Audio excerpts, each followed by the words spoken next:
Hello and welcome to the second event of this Orient series on war economies in North Africa and West Asia. Today's event will focus on war economy in Kurdistan-Irak and Zentralirak. My name is Ansar Jasin and I'm going to moderate this event, and I represent Orient. Orient is a collective of progressive journalists, academics and activists working between Germany, West Asia and North Africa. Inspired by post-colonial and feminist thoughts, we run an online magazine, and if we are not under lockdown, right now, we organize public events and do political education in Germany.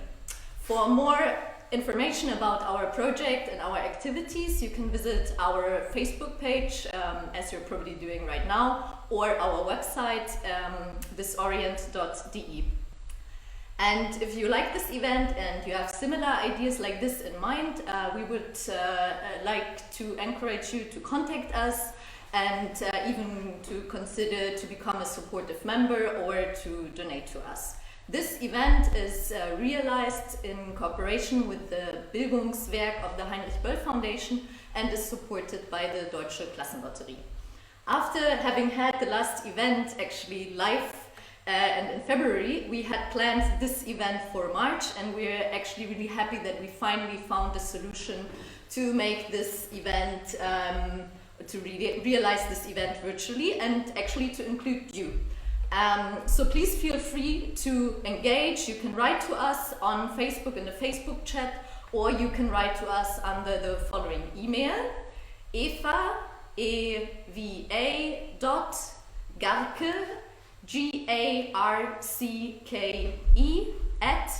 @thisorient.de.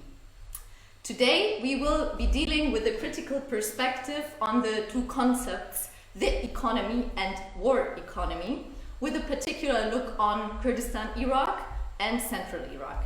In this regard, we are very much looking forward to listen to the analysis and discussing with tonight's discussant, Schluwa Sama, who is sitting right next to me.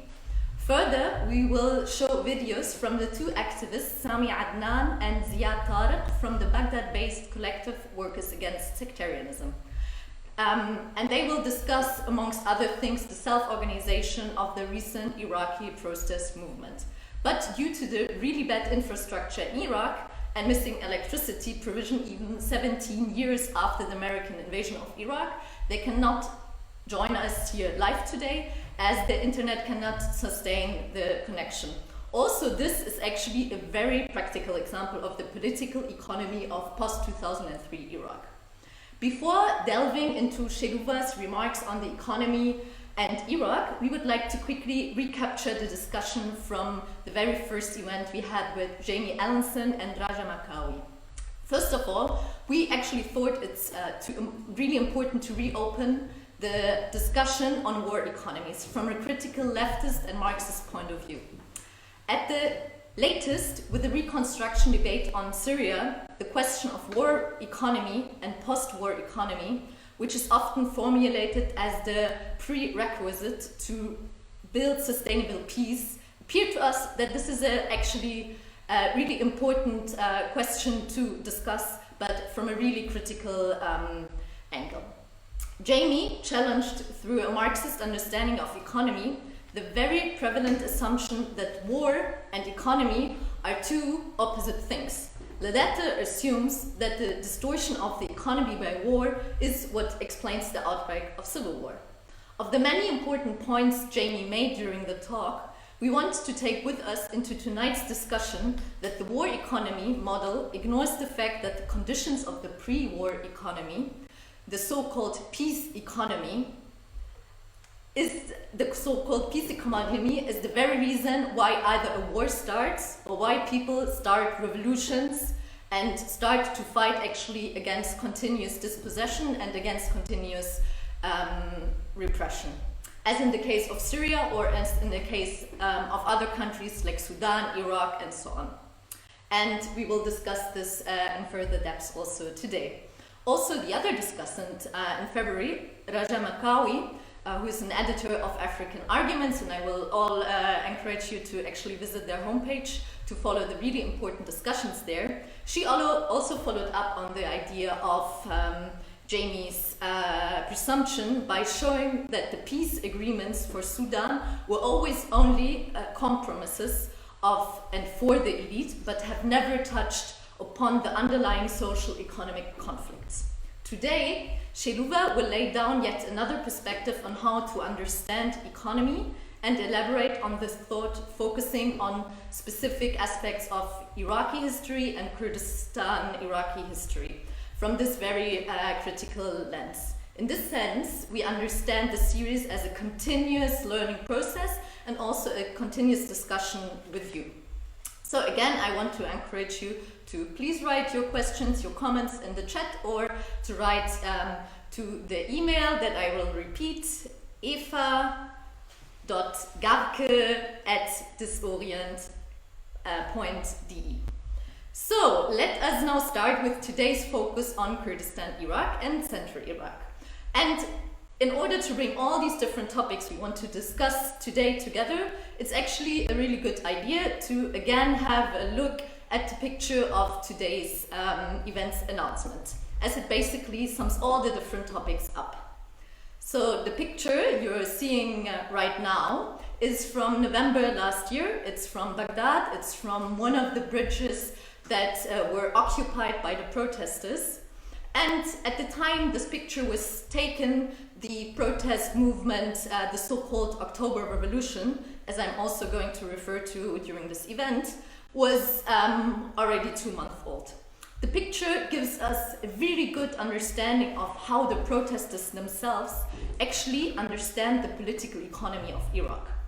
The picture states basically that Iraq's economy is based on oil, which connects Iraq to the global market and also to exploitation, facilitated through Iraq's national elites. The protesters show quite clearly, as you can see on the picture, their refusal of this reality.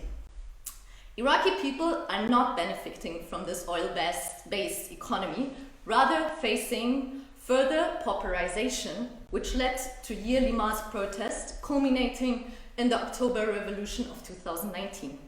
However, to better understand this entanglement of capitalism in Iraq and its historical roots, the effects on its people, and how this connected to the recent protest movement, we will have wonderful inputs today from our guests. So there is Schluwa Sama. She is a PhD student at the University of Exeter, writing her doctoral dissertation on the political economy of rural Kurdistan-Irak. Welcome, Schluwa. Then we also have the collective Workers Against Sectarianism, founded in 2019, and it was founded through activists that also before the revolution were already involved into different groups on the ground trying to make a change happen in Iraq. And this group today will be represented by Ziad Tariq and Sami Adnan, who will join us through their video inputs. We will first listen to Schluwa's remarks proposing her theoretical approach to economy and further explanations through examples.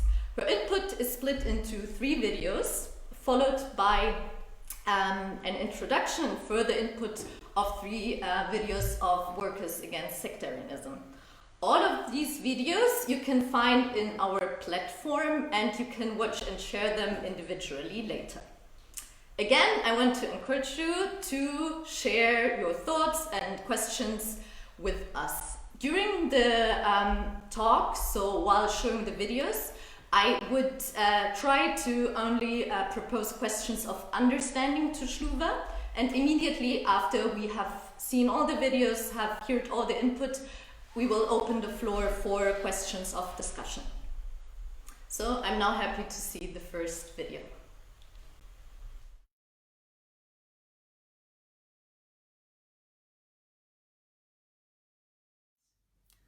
Hi, so in this input I would like to think about the war economy in the context of Iraq and Kurdistan. And I would look at the definitional boundary between war and economy and argue that this boundary is a lot of times fluid boundary and does not have a lot of resonance with social reality. So the main question here is, how does war become part of everyday life? And I first would like to look at the concepts of economy we have. So usually economy, whether according to today's liberal ideology or within neoliberal research approaches, is defined as a mode of production, exchange and consumption geared towards capitalist market. So this means that capital accumulation and profitability are the important and shared goals of human interaction when it comes to having a successful economy. In the preceding Disorient event, we had Jamie Allison, who looked at economy from a Marxist perspective in the context of Syria. He stated that war is a form of economy that manages resources and the production and reproduction of life to benefit certain classes of people at the expense of others. If we look at it from a historical anthropology perspective, then we have Timothy Mitchell, who states that the idea of a gross national product in a national economy in which every value shall be measured and quantified does not reflect empirical reality.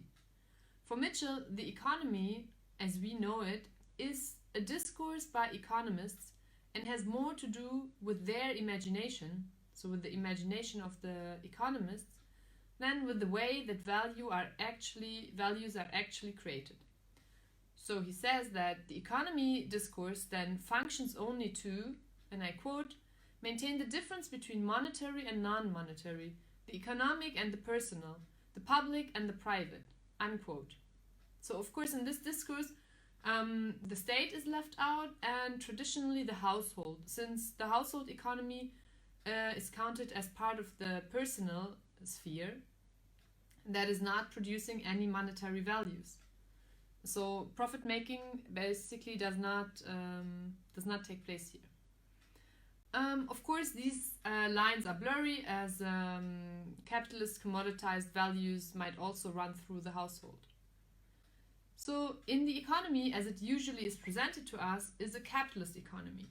And in this representation of economy, what is counted are only monetary values, regardless of the human relations and other values that went into the production of those monetary values. So basically, this kind of representation of economy does not depict social reality. It rather serves capitalist profit-making.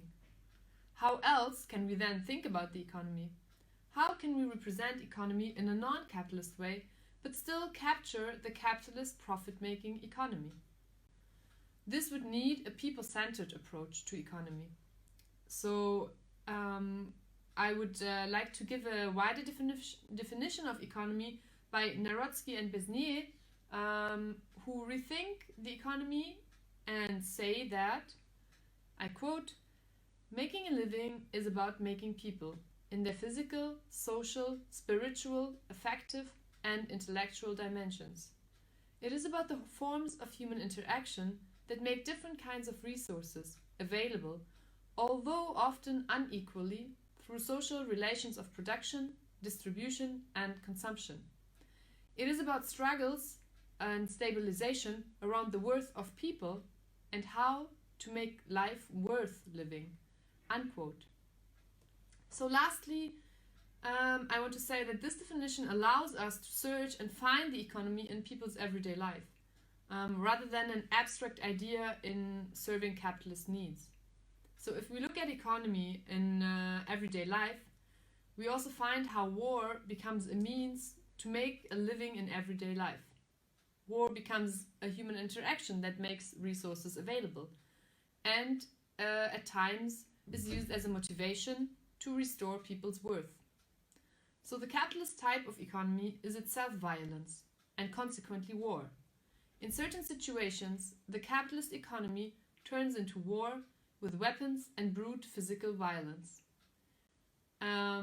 In the next video, I want to look at this kind of transformation and look at how the international sanctions against Iraq transformed and turned into a civil war between different Iraqi Kurdish factions. Thanks.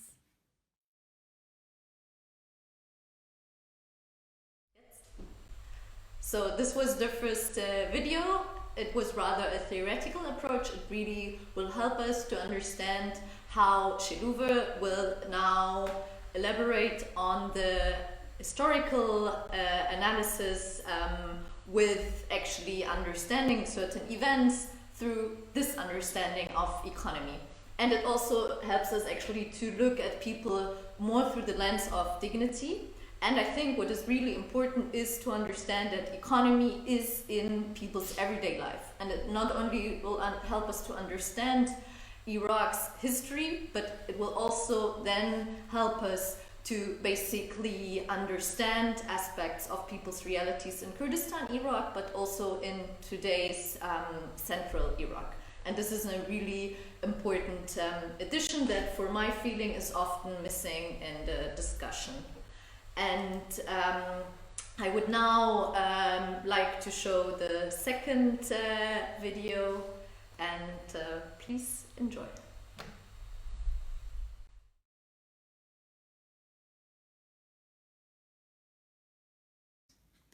Okay, so now I want to look at the international economic sanctions against Iraq and how these turned into the Iraqi-Kurdish civil war.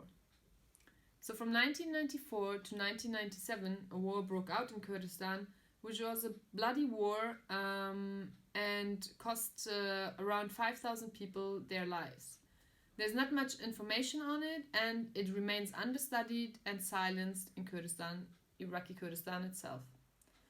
And maybe that might be because it does not fit any narratives. Their dominant understanding of Iraq is usually the Orientalist narrative, where people are divided around, along sectarian lines of Sunni, Shia, and Kurds. This war, Kurds were fighting each other. How does this fit into this narrative then? It doesn't. Many analysts tie this kind of war to the tribal mentality of the Kurds and their political parties, a supposedly backward culture. Most of these explanations are very dangerous. They do not take into account the economy and reduce war to culture. The scholar Lietzenberg is one of the scholars who actually takes into account economy. He argues that the war broke out because of control and access to resources, goods and food.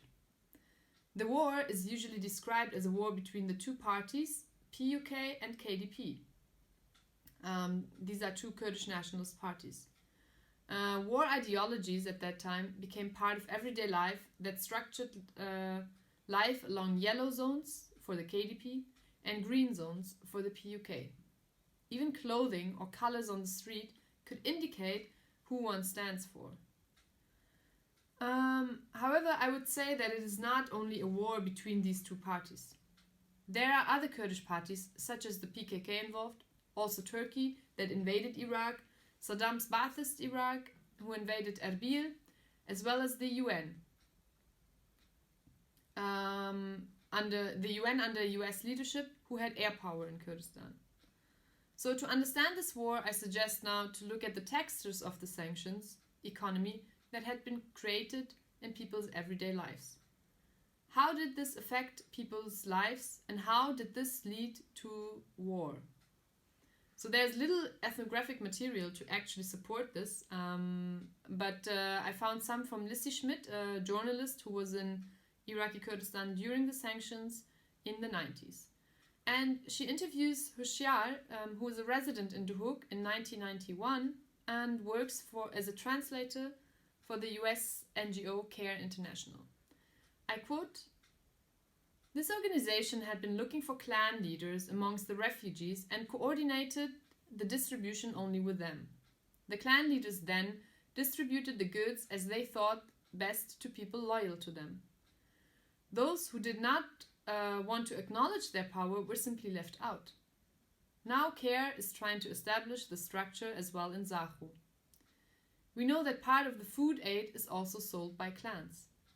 What concerns us more is that this pattern of distribution of goods is used to install a political system." Unquote. Hushyar's concerns are concerns about his community's position in the global capitalist economy. Usually, what Hushyar describes is seen as a tribal conservative values, where a clan leader holds all power. If we acknowledge his perspective, it is not conservative values, but rather capitalist values that structure this type of unequal access to food, a system that produces authoritarian social structures and violence. In the 1990s, Iraqi Kurdistan had been turned into a laboratory of humanitarian development policies. For Hoshyar, the NGO comes here to distribute and create unequal access to resources. So let's see what kind of economy had been created. Hoshyar's experience is at the beginning of the international UN sanctions. The sanctions period started in 1991 until 2003. The scholar Joy Gordon describes this period in her book as invisible war. She explains that at this time Iraq as a country produced only 1/3 of the consumed food. So Iraq was dependent. Sanctions meant that, I quote, with the narrow exceptions of medicine and conditionally food, Iraq could import nothing, could export nothing, could receive no funds, and every member state of the UN, virtually every country in the world, was obliged to enforce these restrictions. Unquote. Gordon also speaks over 500,000 children who died as a result of the sanctions. She explains that, quote, sanctions regime it imposed in conjunction with the massive bombing campaign of 1991 destroyed nearly all of Iraq's infrastructure, industrial capacity, agriculture, telecommunications, and critical public services, particularly electricity and water treatment. Unquote. So in 1995, the Oil for Food program was introduced, and it modified the rules of the sanctions a bit. However, during this time, Iraqi lives were basically tied to the global oil market, as oil was exported and in turn food imported and distributed to Iraqi citizens. Local production was made impossible. Dizzy Schmidt captures the sentiment and humor of that time in The Hook, as people understood perfectly well that their economic situation, what their economic position was in imperialist economies. In 1993, a voice in Duhok says, many of our officials profit from this impervious chaos that has been created. They are not interested in resolving the crisis. And exactly this was the case. During this crisis, all local agricultural production was targeted, as local products would not be bought by the UN and distributed, but rather the UN imported food items. So the people in Duhok in this time reframe the situation through jokes, and they sum it up as the UN's winter assistance for Kurdistan and trade assistance for Turkey. And materially, this joke meant that, and I quote from Schmidt, products are bought in Turkey worth $90 million from the US money allocations to the UN. Even for the specific agricultural assistance, which is led by the Allied forces, 9 million liters of diesel is bought in Turkey and 9,750 tons of wheat seeds. Unquote. So lastly, in Kurdistan, this invisible war of economic sanctions had turned into a war in everyday life about access to resources. I have looked at this through a people-centered approach, where the textures of sanctions in people's everyday lives become clear. And this texture takes the meaning of war. Hoshyar's example shows us how accessing resources peacefully was made increasingly difficult with an imperial aggression such as the sanctions and a humanitarian aid regime that reproduced Saddam's hierarchies and used clan leaders in positions of power, almost like the old times of British colonialism. Of course, we have to see the violence of Iraqi Kurdish party politicians and leaders, but we have to see them as an extension of the violence of the invisible war of sanctions. Thank you. So I think what was really for me tempting in this video was that two things. One is, of course, that you actually challenge the very understanding of civil war that is really dominant in academia, but also in a popular understanding. And this again is why it's important to actually have a political economy lens when we talk on the region West Asia and North Africa. And the second aspect, I think, is that we can actually understand through these remarks how the foundation for today's economic dependence of Iraq was laid. Of course, there are other aspects to it, but I think this is also really important. So if we look today in 2020 on Iraq, be it central Iraq or be it Kurdistan-Irak, we have to take this into consideration. And again, this is another point I really want to underlay here. We actually see that there, through political economy, it helps us to think certain aspects together. We don't have to divide to understand Kurdistan-Irak and central Iraq, because they have lived a certain economic history. And now I would want to open the very last video from Schluwa, the third video.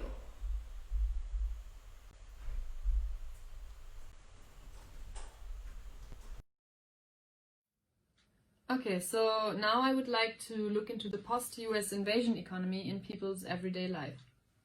So the post-2003 economy is an economy that is tied to the global capitalist market's need through oil.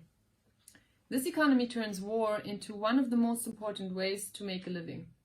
As I just explained, in the Iraqi-Kurdish civil war between 1994 to 1997, this global economy had created a local elite that is allied with international capital and not interested in creating a system with equal state services to all citizens. Therefore, in this position, this kind of local elite, which would be parties, clan leaders, other exiled Iraqi elites, they would channel resources to people according to political party affiliation in Kurdistan, and after 2003, they would do this in central Iraq. And in central Iraq, it would be sectarianism that would be one of the ideologies of war. So what does this mean on the everyday level? How does war become one of the easiest options to make a living? I would like to give two accounts from Baghdad of two men in their late 20s. So there's one, at one point, Haider, who explains that when the war against ISIS began, he joined the Hashd al-Sha'bi, the popular mobilization forces. He's 25 years today, and he is a volunteer with an NGO in Baghdad. When I asked him why he joined, he said he did not have a job, the family needed an income. And one of the only ways to earn some money was the militia. But also, it seemed the right thing to do and protect his homeland when ISIS attacked. He could not stay home and do nothing. So it was not exactly his support of the Hashd al-Sha'bi, but it was a good way for him to earn a living and fight ISIS. He earned around $400 a month with them. However, once the biggest war, a part of the war with ISIS was over, he came back to Baghdad. He realized that he did not like the structures in the militia. The other young man is Saeed, who is in his late 20s, married with a child, and he explained that he also joined a militia, but did not engage so much in the work of the militia, but he was their driver. So he explained that there were little other opportunities for work. He had been offered this job and taken it, also out of curiosity. During his work with the militia for some months, he said he realized their behavior seemed immoral to him. He had seen how people's money would be taken, how they were blackmailed, robbed, or kidnapped. Since he was not totally dependent on that salary, he was able to quit the job. Today, he found a job in a shop in Baghdad. So for Saeed, he could afford to have other moral values, that lead him out of the militia. He was not dependent on the money. Both accounts show us how war becomes part of their everyday lives to make a living. It is an option to earn money. So war has very much become normalized. Of course, there's the agency of people, and both men have left the militias again. And today, the biggest proof maybe for this agency is the revolution. People today are denouncing the decades of war and all those economic structures that allowed for this war, in and on Iraq. Hereby, they demystify sectarianism and party politics as ideologies of war. With a persistent effort to stay peaceful, protesters are radically breaking with the past of the war and economic injustice. They take ownership over their country's own resources again, and thereby they are also taking ownership over their lives, refusing to sell themselves and their bodies to war. Thank you. So as there was a problem with the previous video, there's actually a point I think we have to rediscuss, and so I would like to ask you again to elaborate on how the humanitarian aid and the humanitarian aid regime basically that was implemented during the sanctions period in Iraq, so also in Kurdistan-Irak in the 90s, how this actually affected the economy in Iraqi Kurdistan and agriculture, and generally what were the effects? Yeah. I mean, thanks for this question, and this point I think is really important. Is an important point because we see the effects until now, and it had been the sanctions period is usually overlooked, but when we look at the sanctions period, we actually have an economy a local Iraqi economy that is basically destroyed, where local production is destroyed. And if you look at it, there's an international sanctions regime which does not allow Iraq to decide on its own what is it going to import, export, or anything. And then on top of that, you have at that time in the Kurdistan region mostly, very severe humanitarian aid regime. And this aid regime reproduces certain structures, also of Ba'athist authoritarian structures. Also, we have certain, as in the example I showed you, from people who were saying that they see how these NGOs are coming in and how they are actually allocating resources to clan leaders. And so for the people in their everyday life, making a living means that they have to actually reproduce these kind of structures, and to find resources and food for a living means that the clan or the leader is the only one they can go to for actually making a living. So we see that it's almost like a British colonialism. I mean, you have this kind of sanctions regime, and this is how it translates into people's everyday life, and this is the violence of the sanctions regime. So yeah, I would really do that. I think it's a really important point because it also shows us that certain positions of certain social structures, so be it clans, as in your examples, are not just given, and they are also not simply historically grown. They are also implemented first by dictatorship, and then again through international aid regime in this context. And of course, this is not only unique to Iraq. We can also see this actually in the way this dealt with humanitarian aid in Lebanon, and you can even see the same in Syria. So I think this is something really important also to take into consideration when we kind of discuss power relations in these societies, and often just choose look from above, choose to use certain terminology like civil war and so on, without actually looking into the details. So thank you very much for this insight. And the videos, for those that didn't have a good internet connection, or for also for our own faults, you can watch them online starting from next week. We will have a platform where you can also share these videos, and this is actually the reason we decided not to have the event in length, but to give you the possibility to again and again watch them, share them, and actually delve into the discussion with others also on these topics. So your remarks already perfectly paved the way for the second part of the talk, which is the input from Iraq itself.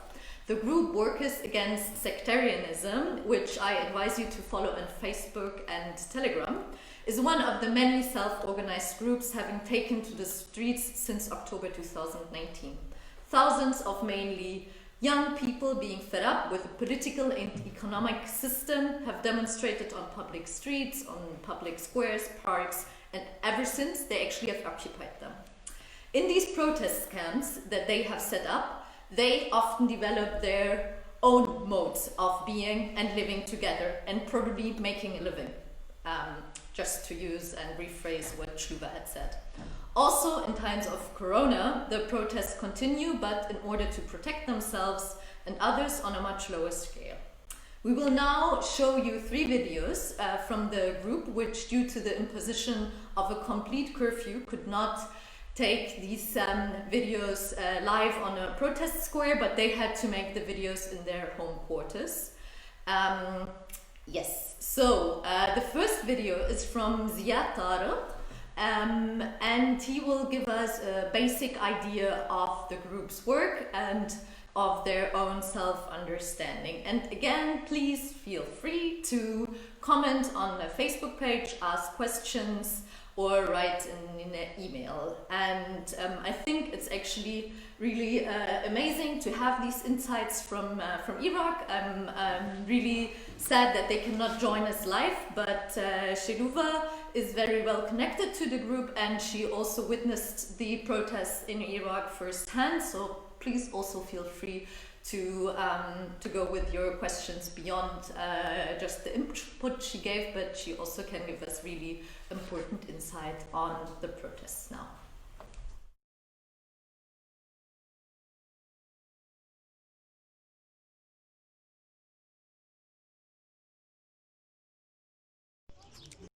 أهلا أصدقاء، احنا مركز أوركز سكتريان هازنت، تأسس حديثا ب 2019، مجموعة نشطاء منذ 2010، منخرطين بالحراك الاحتجاجي في العراق. احنا ضمان البطالة والحركة الاقتصادية في البلد، من الرغم أن البلاد العراق يمر بأزمة اقتصادية موحشة وتسريح العاطلين، تسريح يعني بأعداد هائلة. حاليا العراق يشهد هاي الاحتجاجات بهاي السبب، الظروف الاقتصادية والسياسية. زين، احنا كفريق نحاول نوصل الحركة الاحتجاجية والحركة والسياسية إلى نشطاء العالم وحول العالم ككل. زين، فريق نعمل على التواصل ونتأمل أنه نبني حلقات تواصل مع العالم الخارجي والنشطاء حول العالم. زين، احنا من ضمن اهدافنا عندنا لقاءات مع الناشطين في الحراك والتجمعات في ساحة التحرير وغيرها من المحافظات الجنوبية، وعندنا لقاءات مع ناس في المتقدمين في المجتمع، وعندنا لقاءات مع ناشطات نسويات ايضا، وعندنا عدة اعمال، ونتمنى هاي كلها انه نوصلها الى العالم الخارجي اللي شنو اللي يدور بالعراق من حركة سياسية واقتصادية. زين، ونكتبها نكتب مقالات بالصحف او على موقعنا أيضا نكتب هم مقالات بالإنجليزية ونترجمها بالإنجليزية، نحاول نوصل صوتنا يعني للعالم، وهذا الشيء يعني لازم نكون متعاونين ويا الكل. So the second video we are going to watch now is a video by Sami Adnan on the group's understanding of the political economy of Iraq, and I think it's actually quite good to listen to more local voices and also to recognize that people are not only constantly making analysis themselves, they're making them in the protest camps, they're constantly discussing these. But I think we should also here, so I'm now talking on the global north, we should more and more recognize that there is actually this knowledge production from activists themselves, also when it comes to questions of political economy. So I'm very happy to share this with you. مرحبا، سامي عدنان من Workers Against Sectarianism. الاقتصاد العراقي بشكل عام اقتصاد متوحش وقاسي ومبني على اللامبالاة.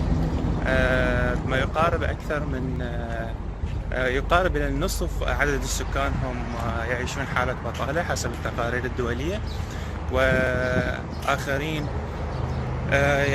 هم العمال الكسبة أو ما نسميهم بالبريكيريوس وركرز. لا يوجد أي قانون يحميهم وهم غير محميين من قبل الدولة، وهناك أيضا عمال آخرين هم عاملين في الدولة من غير إنتاج، مجرد عدد. فهؤلاء احنا نسميهم بالبطالة المقنعة، اللي أيضا هم عمال ولكن لا يقدمون أي إنتاج. الشعب العراقي انتفض أكثر من مرة حول هاي السياسة، سياسة الإفقار، وطالب الشعب العراقي بدعم الاقتصاد المحلي وليس الوطني أو القومي، ولكن المحلي كمزارعين وعمال، وإعادة فتح المعامل والمصانع اللي تعود إنتاجها إلى الدولة. لأنه لازم تعرفون أمر في غاية الأهمية. إحنا في العراق دولة ريعية، دولة رأسمالية ريعية تعتمد على بيع النفط، صناعة بيع النفط، وبالمقابل تعطي رواتب للموظفين اللي احنا نسميهم البطالة المقنعة، من دون أي دعم للدولة أو الاقتصاد. هذا بالإضافة إلى السياسة النيوليبرالية الجديدة وسياسة الخصخصة اللي ترفع يد مسؤولية الدولة من تقديم الخدمات والرعاية الاجتماعية للمجتمع.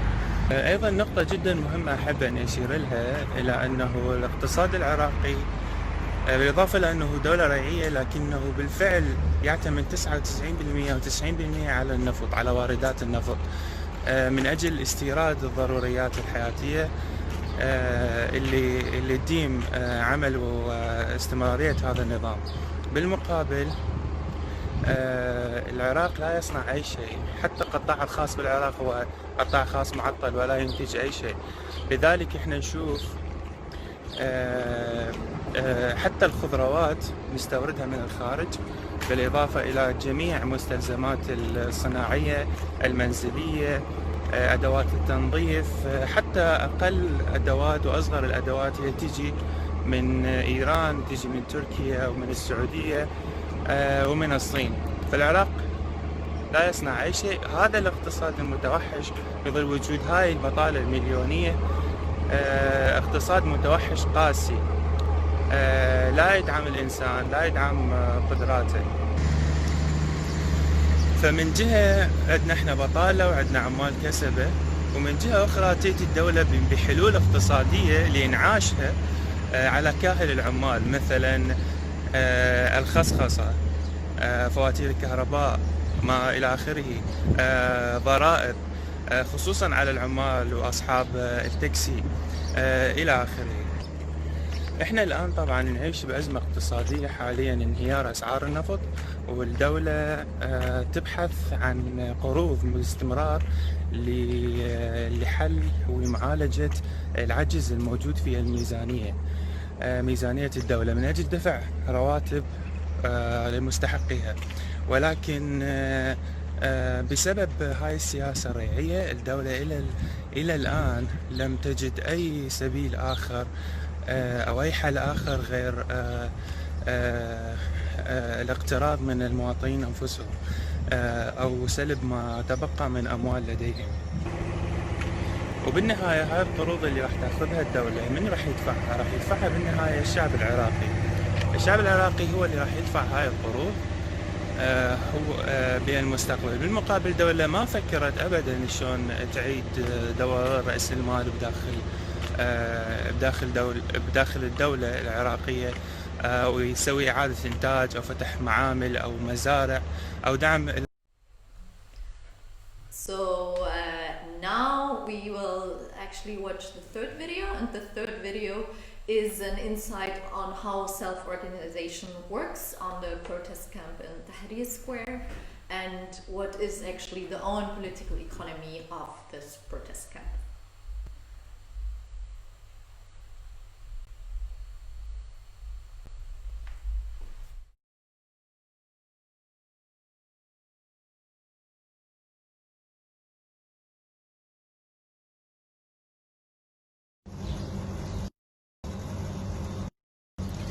مرحبا. بالنسبة لموضوع كيف يمارس المتظاهرين أو كيف يقضي المتظاهرين حياتهم في ساحة التحرير.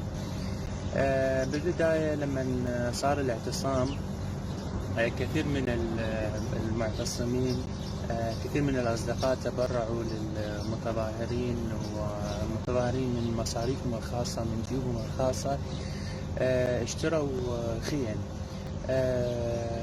ومن خلال هاي الخيم كانت في البداية الجو حار وبعدين بدأ الموسم الشتوي يبدي وبعدين المتظاهرين بدأوا يشترون بعض المقاعد الخشبية من أجل أن تحميهم من المطر.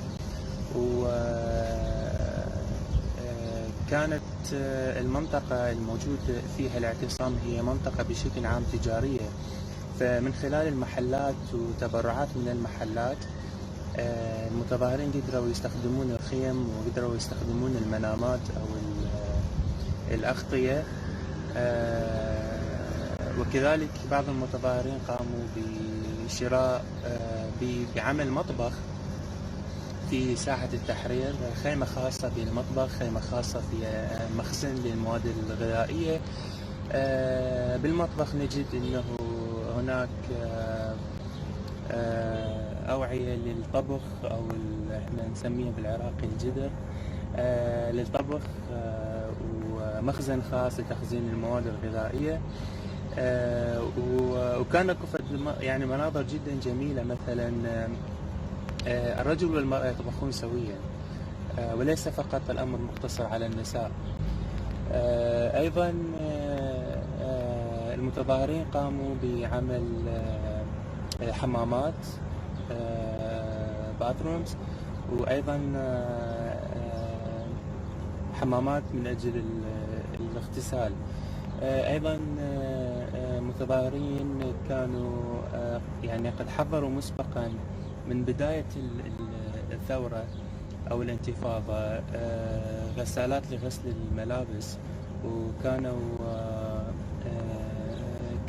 كان أيضا هذا منظر ملفت أنه رجل يغسل الملابس وأيضا امرأة تغسل الملابس في نفس الوقت. من أيضا المتظاهرين كانوا يسوون الكثير من الاجتماعات ويقضون وقتهم بندوات وسيمينارات من أجل التباحث بقضايا السياسية، بقضايا الجندرية، بقضايا المساواة، بقضايا اجتماعات خاصة بخصوص الانتفاضة، بخصوص التنظيم من أجل الانتفاضة وتوحيد الصفوف برؤية واضحة. وطبعا هذا الصراع يعني ما كان شيء سهل يعني بالنسبة للمتظاهرين، خصوصا أنه كانت الأجواء دائما محتدمة. كان دائما يعني لما نروح ساحة التحرير أكو رصاص وأكو قنابل مسيلة للدموع. هذا الشيء كانت الدولة تسويه أو الحكومة تسويه من أجل أن تشغل المتظاهرين حتى ما ينظمون نفسهم أكثر، حتى ما يفكرون شلون يواجهوها، تشغلهم بهاي الأمور. فبس كان اكو دائما اجتماعات مستمره بين الخيم، بين اعضاء الخيم اللي تساعد التحرير، وكانوا كانت اعداد الخيم طبعا كبيره جدا، ما يقارب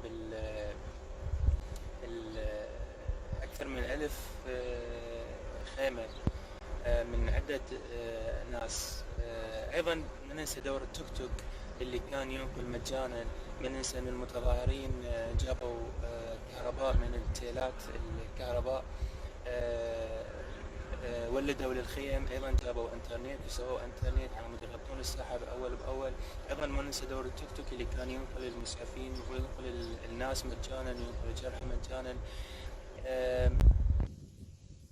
ايضا كانت اكو كثير من حفلات التعارف بين المتظاهرين، وكان ايضا يسوون ندوات ثقافيه في الساحه، يجمع الالاف حول الناشطين ويتحدثون بالقضايا السياسيه والثقافيه. ايضا سووا مكاتب من اجل قضاء الوقت بالقراءه، خصوصا بالليل، يعني ياخذون الوقت بالقراءه والدراسه. ايضا بعض المعلمين سووا دورات للتقويه ولتدريس الطلاب. كثير يعني حقيقه من الاشياء. ما ننسى دور الاطباء والمسعفين والمسعفات اللي كانوا بالخط الامامي، النساء المتظاهرات اللي كانوا في الخط الامامي كمتظاهرات، كنساء، كرجال، كشباب، كاطفال. الكثير حقيقه من الامور الرائعه. هيك كان ياخذ المتظاهرين وقتهم، وهيك كانت حياتهم. So if you like these videos and you want to have a deeper insight on voices from the ground, not only these guys, also of course they're, as they also said, they're connected to the actually now developing feminist movement in Iraq. Just follow them on Facebook or on the Telegram channel to also have actually daily updates and realize it's not just a one-time event. Actually, people are constantly struggling in Iraq right now. So I see we already have the first discussions going on, and this is really amazing. And I would like to ask you one of the questions posed by our followers, by Samia Herchenhain, and she's asking a question concerning the Kurds and their reaction to ISIS, and I will a little reframe it, so I hope I understood you also correctly, Samia. So why there was rather a military response than a political action by the Kurds fighting ISIS, and maybe here you could first elaborate what was actually the response, because I think also we have all a different level of knowledge, so it would be good if you just really quickly can give us an idea of this, and what is actually the political context in which ISIS was emerging. So often it's only framed as this quite savage violence or Islamism, and often it's overlooked that there was underlying political conditions that created the political economy that fostered the emergence of ISIS. Yeah, so I mean, let's say at the moment when ISIS was actually on the stage, and we had ISIS in Iraq emerging and taking over. It was taking over Mosul, I think, if I remember correctly. In that situation, I mean, the only response to give was a military response, because we were already at that stage. So this was the response given, and I mean, understanding how Iraq's military also works is also to understand how the Iraqi state and how the Iraqi Kurdish state works, because you don't have like a one military force of the Iraqi state. You have I mean, from the Kurdish side, from the Kurdish regional government, you have the Peshmerga forces. Then you have different militias in central Iraq. Most popular was the Hashd al-Sha'bi, the popular mobilization forces, and you had the state's forces. And this was kind of then the military response that could emerge and fight ISIS. But if we try to understand how could ISIS come to the stage, and how could the state respond? How could the different forces inside Iraq respond to ISIS? It was also about the dismantling of the state. I mean, the state had been dismantled decades and decades earlier it was not only the US invasion. This was an important factor to really crush all sorts of whatever you had as an Iraqi state that was also basic civil services to people. This was also, it was also the sanctions before that already crumble basically the kind of state that you had, and basically what I said in the videos before, you had already this kind of sectarianization that was happening, because people were forced to do that in order to gain resources and to ethnicity and sectarian affiliation became very important during those times to survive. So this was the violence that was taking place, and just before, this is maybe also important to know, just before ISIS came to the stage, there were also huge and massive protests, also in Mosul, also in Baghdad, also in Kurdistan, about the malfunctioning of the state, no services, no electricity, no water, basically what is happening and going on for a long time. And so ISIS was then able to also take on these grievances, because you just had a very authoritarian leader. It was Maliki at that time who crushed all these protests very violently, and so this was also is important to remember, this kind of economic aspects, and also how, as I said, international capital had created this kind of state and this kind of elites that had an interest that this war could emerge. So maybe that... I think the very last point again is actually really linking to the discussion Jamie had opened up with his discussion on war economy in Syria, where he basically, one level of analysis was to say that the different international actors being involved in the war in Syria, also their economy is linked to this war. So war economy is not only something actually locally in this sense, so although he was dismantling this very understanding of the term, but nevertheless, but it's connected to these states being involved, their economy. And again, we see it here when it comes to Iraq. That's actually very interesting and links us already to the next point, because as you were mentioning, there are these economic interests. You had mentioned that during the sanctions period, Turkey was having actually trade interest in the continuation of the sanctions regime. Then this, of course, is continuing today in Iraq. Many of the food imports are from Turkey. As you said, the agriculture was crumbled, and we have the same with Iran being heavily involved in an economy, in the Iraqi economy, having continuous interest to sustain this relation. Right now we see it that Iran is actually pushing forward to reopening the borders to Iraq, because there is religious tourism, which is also important economic branch. So you have all of this involvement, and I saw it in Iraq at the protests that people pick this up. So for me, it would be really interesting to ask you about the understanding of political economy reflected by the protesters' slogans. So I think right now you see some pictures from the, or you will now see some pictures from the protests. So you can see on these slogans that people hold up signs with quite straightforward political analysis. So one reads, "Yes to national liberation, to all forms of hegemony. no debt accumulation, no to loans, no to the confiscation of the future of Iraq. Another one of these signs basically reads that no to any kind of occupation.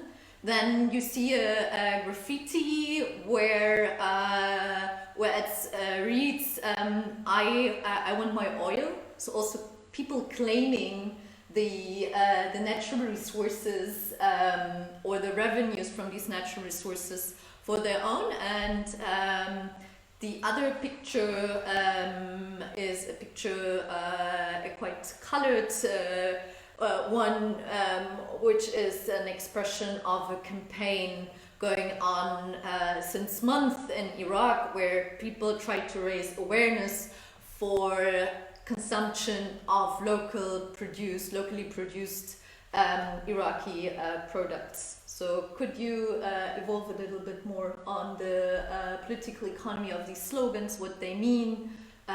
What does it mean to have a homeland? How is this connected to these economic demands?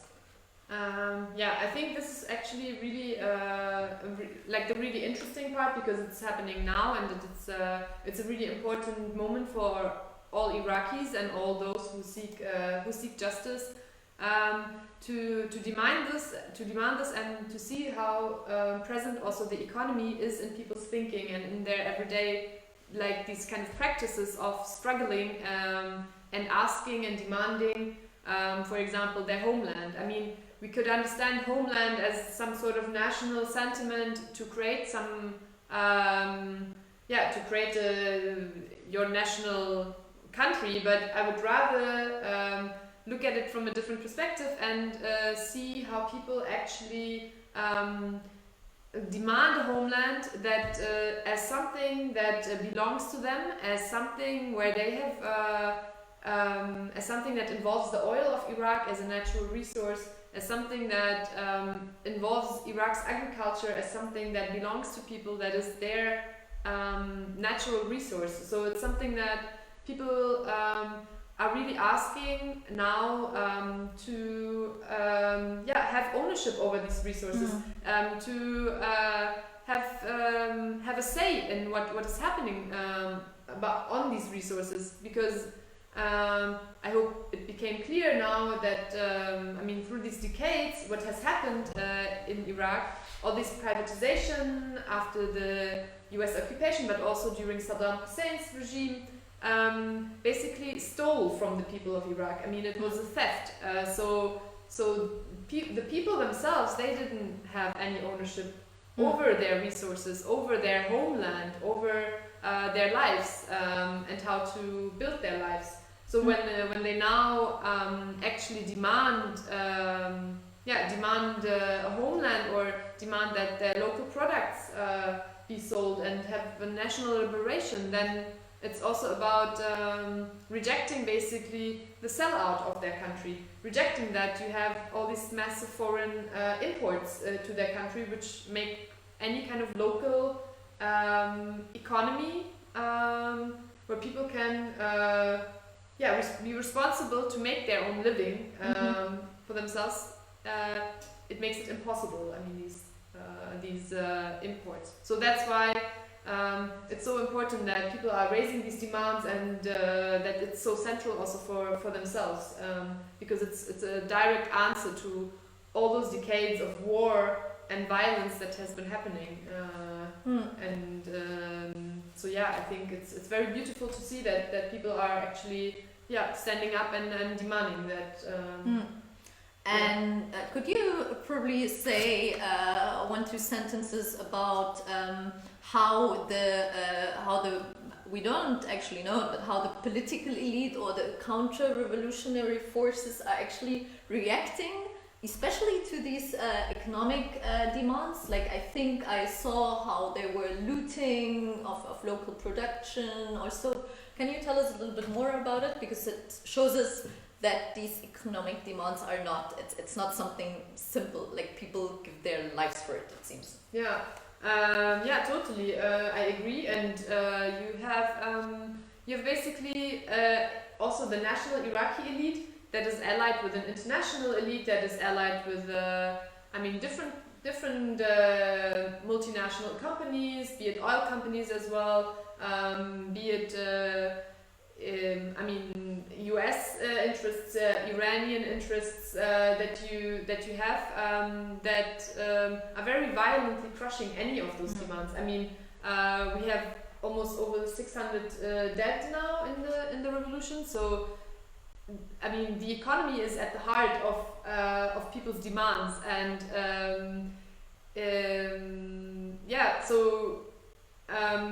and this elite and their international allies, they are not interested in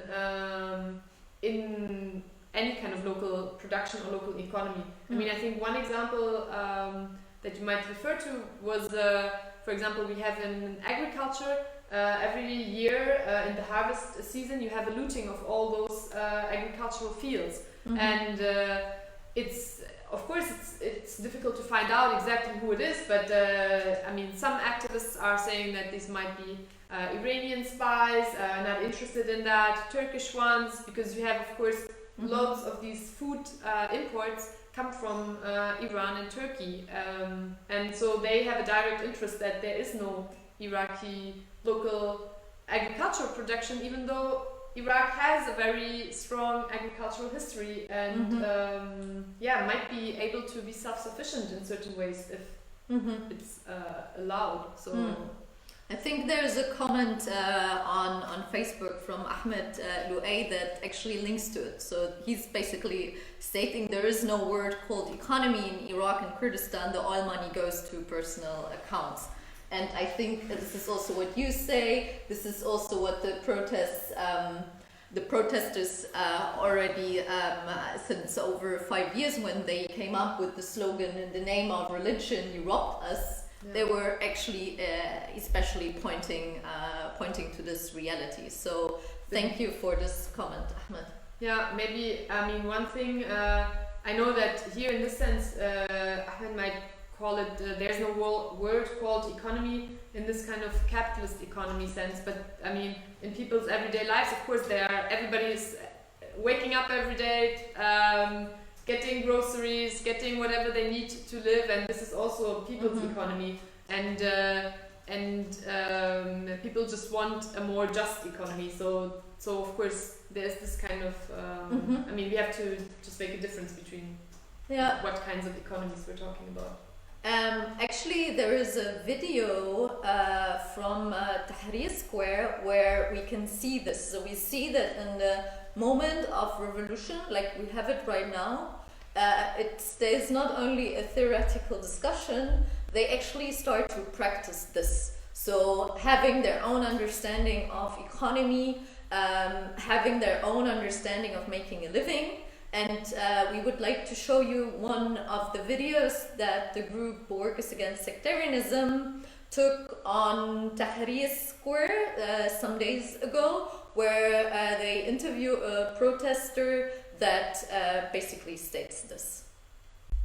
طبعا صديقاتي واصدقائي وانا اتجول في حديقة الأم حيث المعتصمين، يعني الشاب الراقي هو واحد من مجموعة شباب يقدمون خدمة للمعتصمين. مساء الخير. لا مرحبا الخير. شو اسمك انت؟ والله اسمي مشتاق. يا حبيبي ايش قد صار لكم؟ والله من 1/10. يا وردة انت. الله يخليك. شنو شغلك هنا؟ ايش تسوون يعني؟ والله نسوي شاي، سياح، شلغم، شي جينا نسوي. ورد، انت تمارس دورين. ايه. هم متظاهر وهم اوزع العالم ومعتصم في نفس الوقت. ان شاء الله. شو تأمل؟ شو تريد؟ شو تريد؟ والله اريد حقوق هاي العالم خطيل، عالم القاعده بطاله. اي هاي الشباب خطيت تكلكل استشهدت. ادري انتم مو جيتوا طلعتوا على عادل عبد المهدي، عبد المهدي راح. احنا ما طالعين على عادل عبد لا عليه ما طالعين. احنا طالعين على الحزاب. حلو. اي على الحزاب، عادل عبد المهدي ما له رجال ما له شغل. شو تريدون يعني من الاحزاب؟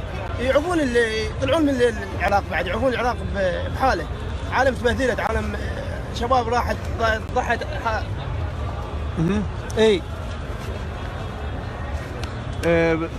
الشغل مو يم الحكومه، الشغل يم الاحزاب. الطموح بعراق انه مو لهم. اي صحيح. للاحزاب مو للعراق.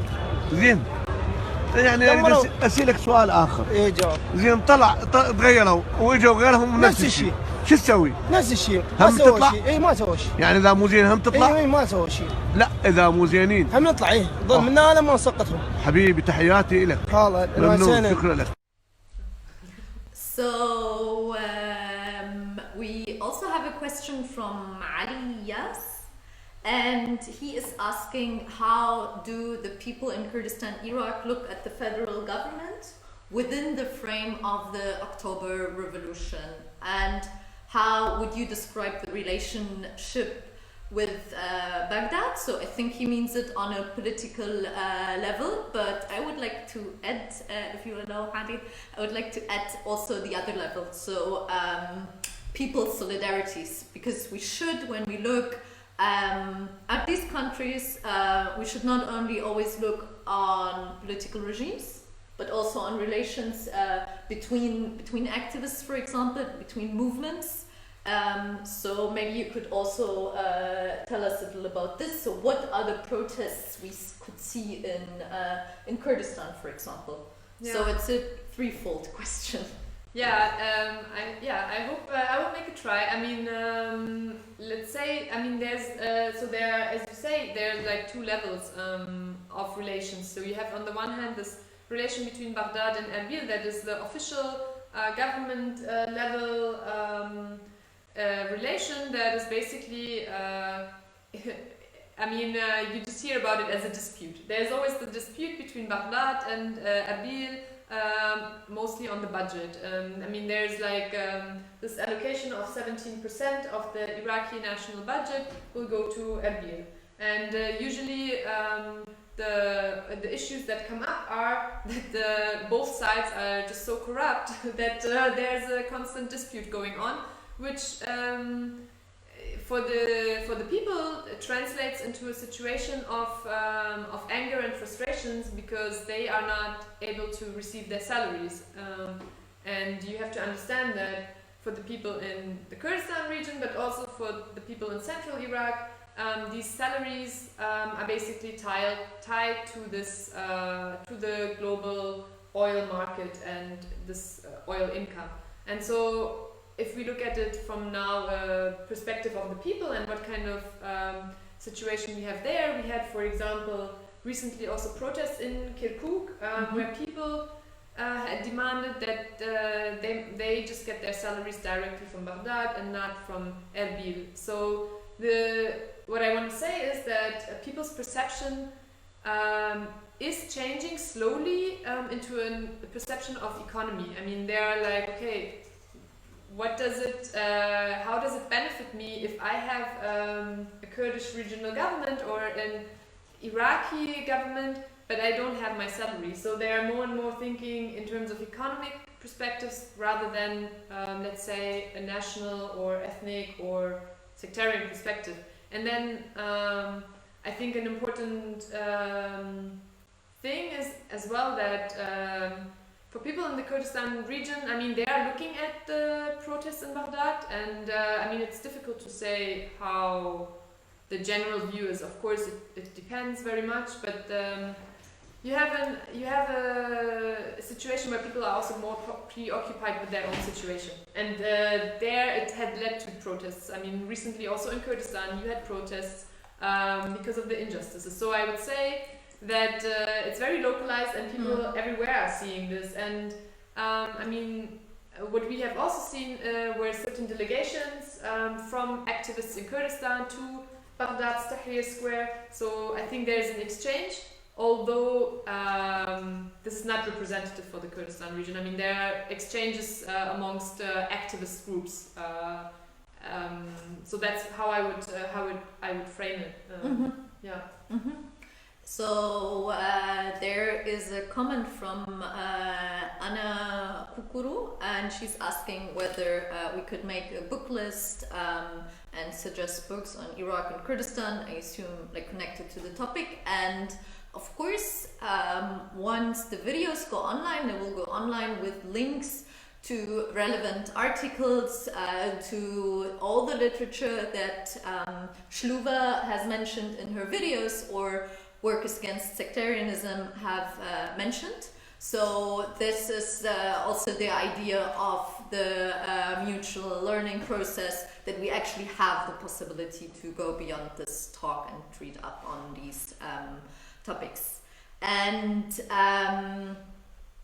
then there is another question, let me read it, also from Anna, asking, what do you think about the problem of political and social situation to manage and control the illegal immigrants, especially during the protest period? I'm not sure whether, so I just read it, I'm not sure whether I understand the question concerning the illegal immigrants, so I'm sorry, Anna, maybe you can specify it live, then I just write under your comment. Meanwhile, I will ask Schluwa another question, which is concerning the current situation. So we know that worldwide the economic situation during the different political measurements governments have taken during times of Corona. It's discussed how this economically affects people. And in Iraq, we already have the problem, and you have mentioned it, that actually the economic situation of people has deteriorated. And also certain solidarity networks of within families have broken up during the sanctions and further after. So can you explain us a little, like how, maybe first you can explain to us what are the measurements concerning Corona taken in Kurdistan-Irak? Like what's the approach of the autonomous government there, and what's the approach of the central government, and how does it affect people, but also how do they fight it or cope with it? Yes, sure. So I think the measurements on the coronavirus had been quite strict from both, I mean, the autonomous regional government and the central government to impose a lockdown. And there are phases where the lockdown is stronger or less stronger, where people are able to actually circulate and move around. I think now for the Eid period, there was again a lockdown imposed. So it's quite the same for all of Iraq, including Kurdistan. And how people, I mean, react to this is, on the one hand, of course, there's a lack in trust in the health system. So people understand these measures, and they also stay home because they know that once they have corona, chances are not very good for an adequate solution of this. So. And at the same time, I think very important, we also saw the videos from our activists. It was mainly the activists on Tahrir Square and other activists that engaged in also awareness raising campaigns of raising awareness about coronavirus, how to protect yourself, and also deciding that it is not safe to continue in full scale with the protests, so they retreated partly. Now they had decided that, okay, we can go back again to protest. So this is on the one hand, and then economically, since not much had changed, and it even got worse, because salaries are not always paid, people have continued, of course, their protests in Tahrir Square, but also we had seen protests in Duhok now, in the north of Iraq and Kurdistan, and Suleimania and other areas. And it is not only state employees, it is also informal workers. Many of those working in agriculture are doing informal labor, so they might try to sell their vegetables and whatever they have informally on roadsides. And these things are not possible, of course, if movement is not allowed, if they cannot, if they cannot sell them. So they are also the most vulnerable. on this matter. I'm not sure if I forgot anything to answer anything, but I think this is on coronavirus. So there is a very last question I would take. It's from Ahmed Luay, and I would kind of reframe it because what is important for us is to understand the questions we're discussing from a political economy perspective.